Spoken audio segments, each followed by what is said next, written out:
Let me start with something that might completely shift how you see your finances. Most people think they have a money problem, but they don't. Most people have a misalignment problem. Because what happens is this. You see someone investing, you see people building, buying property, building wealth and, doing all the things, and you think, I should be there too. But what if I told you you're not behind?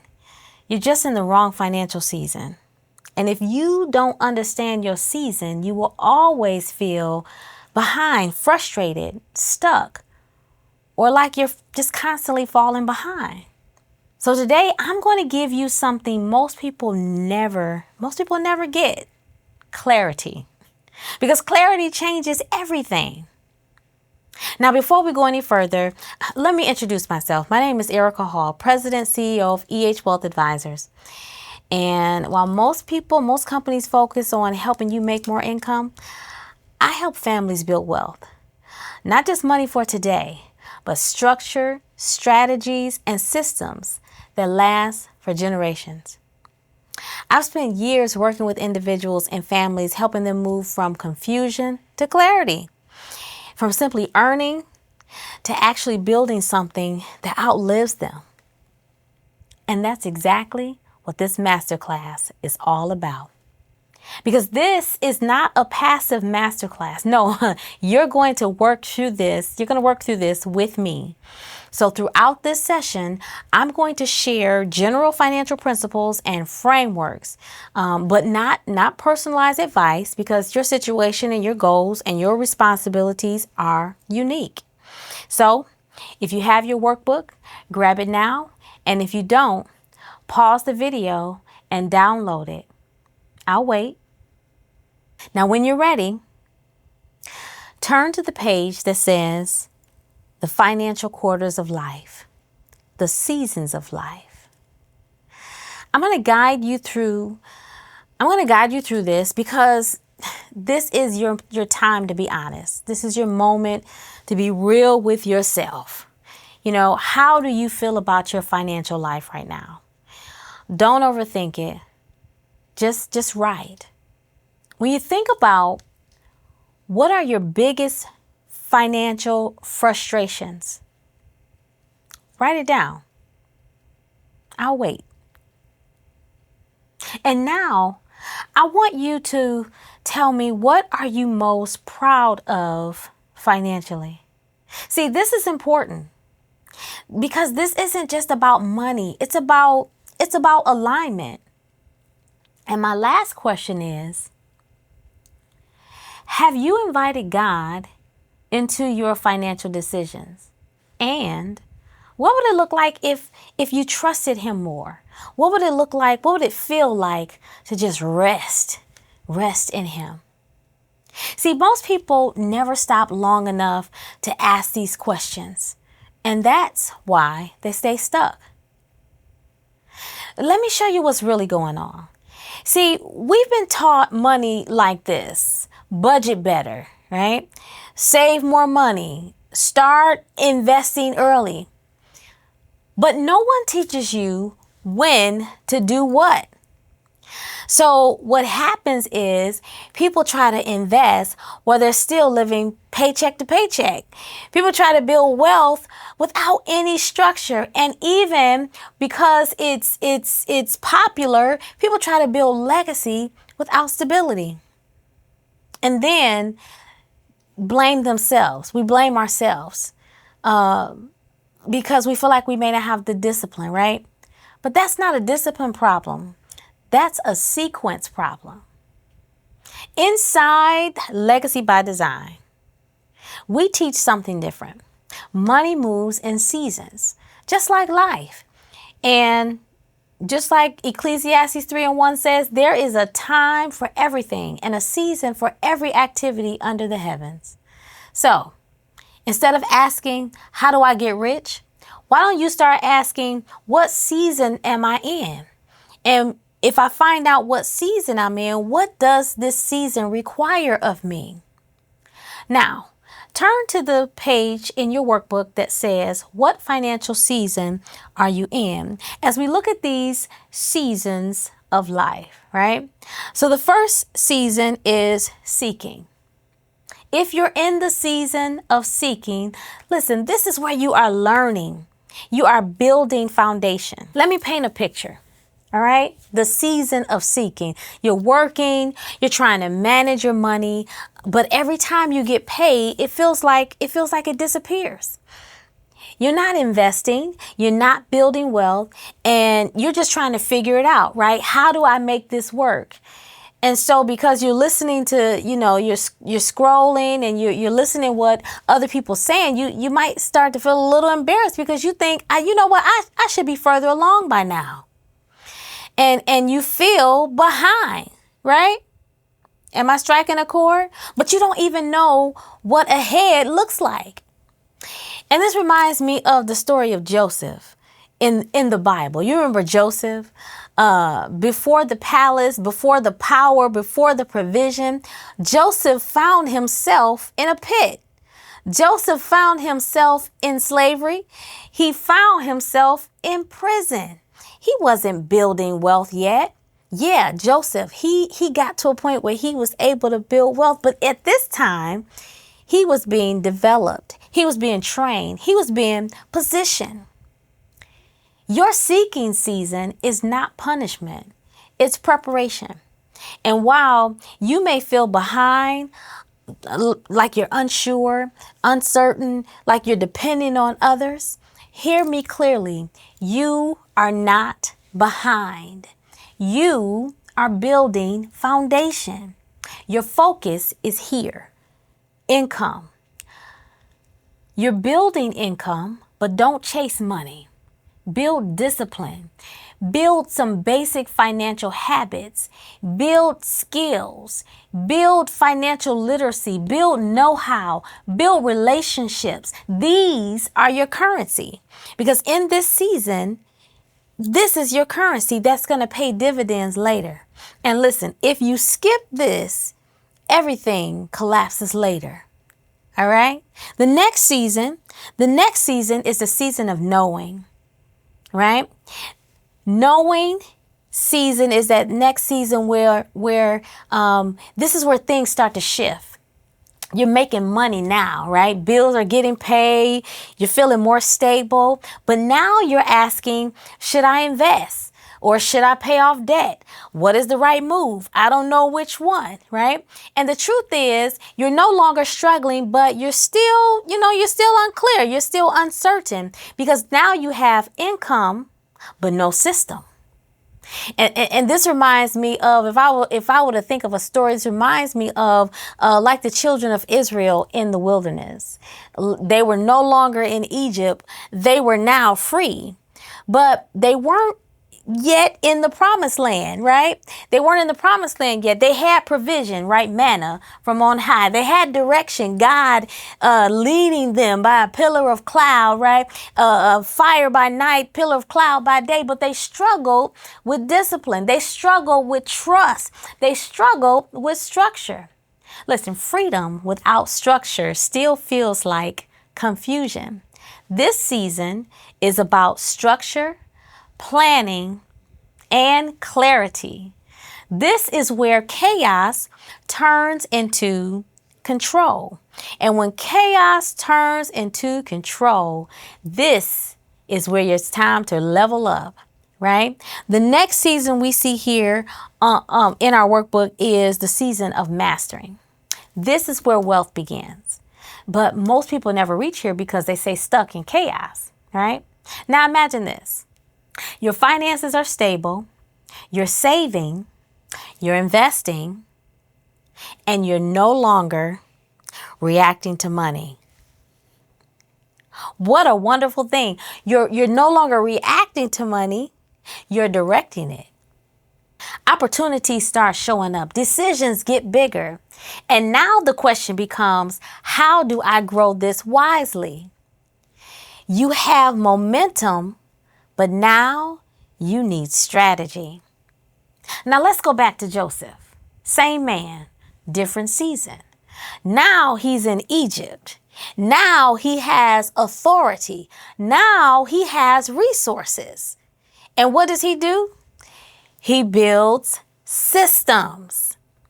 He stores during abundant seasons so he can lead during lean seasons, right? During famine.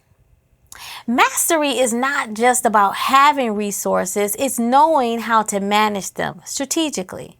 And in this season, money works for you. You invest, you build assets. This is where strategy matters. This is where strategy matters. So let's talk about how to get to the highest level, because this is where money stops being about you and about something else, right? When money stops being about you, you're thinking about your children, you're thinking about your family, you're thinking about your impact in the world, your impact in your community, whatever it may be. But you're asking, what happens to this when I'm gone? What happens to everything that I've built after I'm no longer here? You've built it, but will it last? And this is like the life of Abraham. See, God didn't just bless him for him. God told Abraham, through you, generations will be blessed. Generations to come will be blessed. And Abraham's focus wasn't just wealth. It was inheritance. It was covenant. It was generational impact. And legacy is not what you leave behind. This is that fourth quarter. That fourth quarter is legacy. Let me say that if I didn't say it. The next level is legacy. This is what lives on because of you. This season is about generational wealth. It's about impact.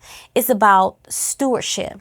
And if your wealth dies with you, you didn't build legacy. Now, let's go on to the next page that says, where are you now? Seeking, knowing, mastering.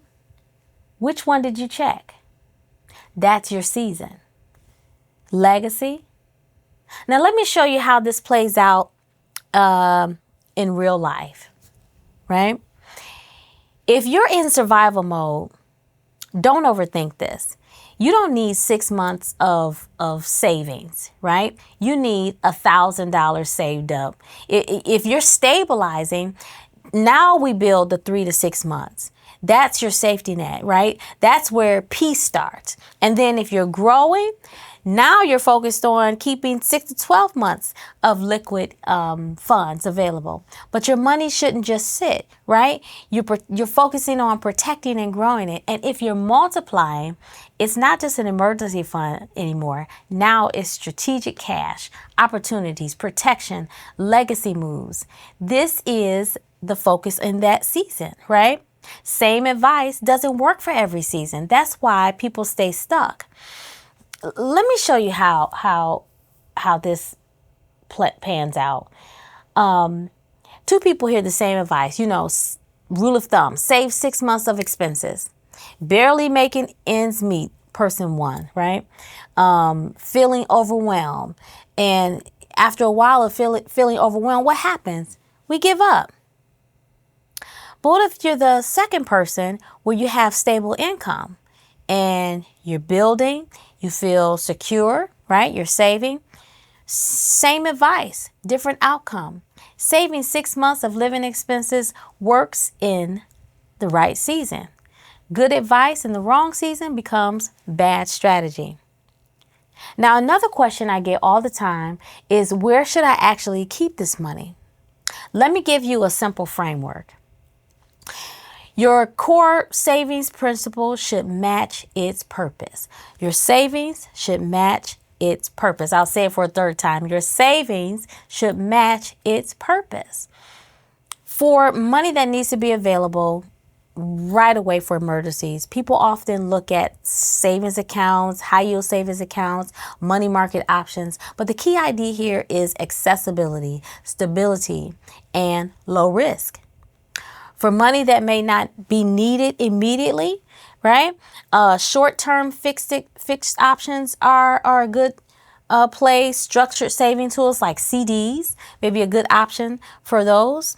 Still relatively stable, but slightly more intentional with how you have them positioned. But if you're looking for more of a long-term direction, as your financial capacity grows, right? Saving starts connecting to investment strategies, long-term planning, tax-efficient structures. Maybe you have some funds set aside to do some real estate investing or something like that. It's tied to strategy. Now, when it comes to returns, you may hear terms like this, high yield and interest bearing. But the key isn't always chasing the numbers. It's understanding your time frame and your tolerance for risk. Risk means how fast can you get access to it when you need it. But your overall financial structure has to be tied to your situation. Now, let's turn to the page that says, what I have mastered. When you look at what you've mastered in the first season, in the second season, and in the third season, and in the fourth season. Now, we may have some age ranges in here. That's just ideal, right? Saying that as you move through the different seasons in your life, your mastery should grow. I want you to check what applies to whatever level you're in. And, we have here some primary emphasis, but check what applies to you, what you've mastered, and what your priorities are. The next page is called the Season Focus Check. Here you're going to list whether or not you've completed these items, whether they're in progress, or whether they're missing. Whether or not it's something that you should be focusing on. Do you need more income or stronger income? Do you need to focus on budgeting? Do you need to focus on building your emergency fund? Do you need to focus on managing debt and credit? Have you started working on a financial strategy such as a financial plan that's aligned with your family goals? Investment decisions that are becoming more intentional, right? Or risks being covered as financial growth is being protected. So these are the thoughts of, now that I've built my nest egg, how do I protect it? Estate planning, insurance, and legacy conversations moving forward. I want you to check these boxes, whether you've already completed them, or if they are in progress, or if they are missing. It's something that you need to focus on. When we talk about what we've mastered, the budgeting, the saving consistently, after you've completed going through this assessment, I want you to think about what it took for you to master the things that you have mastered and what it will take for you to get to that next level. And then I want you to answer this question. What am I willing to do over the next 30 days? What action am I willing to take over the next 30 days? Write it down. Now, on this page that says what I've mastered, financial discipline, sufficiently insured, trusting God in my finances, guiding others in wisdom. Because once we arrive, we got to go back and help someone else. The last section that I want you to complete says, what is God showing me about my next financial steps? I want you to write your thoughts and pray about these next steps that you're going to focus on over the next 30 days. And I'm going to tell you what's going to happen. That as you reflect on the season that you're in, as you reflect on where you are and what you need to focus on in this season, knowing that you're going somewhere, you're going to move from confusion to clarity. You're going to move from comparison to alignment. Don't compare yourself to other folks. You have to look at where you are. You're going to move from frustration to direction. You are no longer guessing, because frameworks create clarity and strategy requires personalization. But here's the truth. Clarity without action changes nothing. Today, you identify your financial season. That alone puts you ahead of most people. But the next step is building the system that supports the season that you're in. If this helped you today, here's what I want you to do next. I want you to go to the link below this video, and I want you to follow for more. I want you to follow our page so that we can support you in taking your next steps. I want you to keep going because I put together the next masterclass where I walk you through how to structure your money, how to build your cash flow system, and how to move from where you are to where you are called to be. And I want you to do one thing before you leave. Drop in the comments, surviving, stabilizing, growing, or multiplying. And I want you to be honest. Are you surviving? Are you stabilizing? Are you growing? Or are you multiplying? What stage are you in? Because once you know your stage, you stop guessing and you start building. All right, wealth builders, let's get it.